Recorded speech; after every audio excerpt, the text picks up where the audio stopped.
What's up guys, they call me Kijana wa Onsongo and you're hanging out with Joy from Nairobi TV. Joy from Nairobi TV. Tuko hapa ndani ya Nairobi TV. Na niko hapa na Joy mwenyewe guys. Subscribe to this amazing channel. channel tuku. Wakati alitolewa na kitanda 7 the evening. Akatolewa hapo, akaangalia watoto wake ni kama alituangalia sisi wote. Naangalia Jimmy Mugoni, anaangalia mimi akiwa kwa kitanda, anaangalia kila mtu. Alafu akaangalia watoto wake akawajua.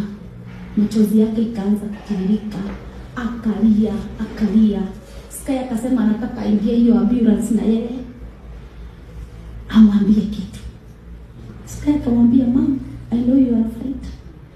You are going to fight this cancer. Utatoka hapa mama." Akapiga magoti kwa ambulance.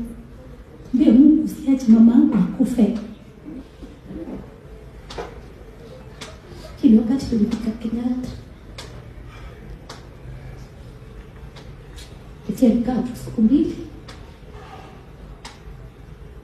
Na angetritiwa.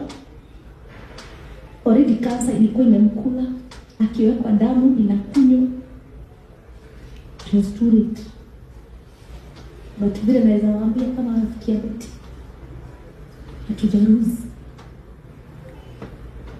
Na ile kitu tunaweza fanya ni kusimama na watoto wake. Kama vile Sir James naweza simama na wambui wangu nikiwa nimeenda. Tusimame na watoto wake. Na usiache ile pesa beti ametafuta. Chua watoto wake. Wacha Sky siku moja asituulize mamake alikuwa slave. Na huyo mtoto hana.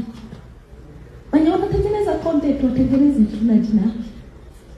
Lakini sisi tutasimama na watoto. Tutasimama na Sky. Tutasimama na Dani. Na watasoma. Kwa sababu hakuna mtu awezienda. Naweza enda kesho. Baboi wangu naweza jua kuna watu, kuna marafiki.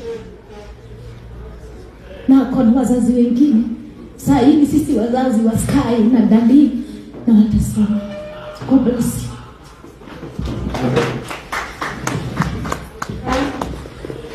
Na hiyo ndio ukweli mtupu. Na lazima tujue kwamba tumeachwa na rafiki ambaye ni rafiki wa ukweli.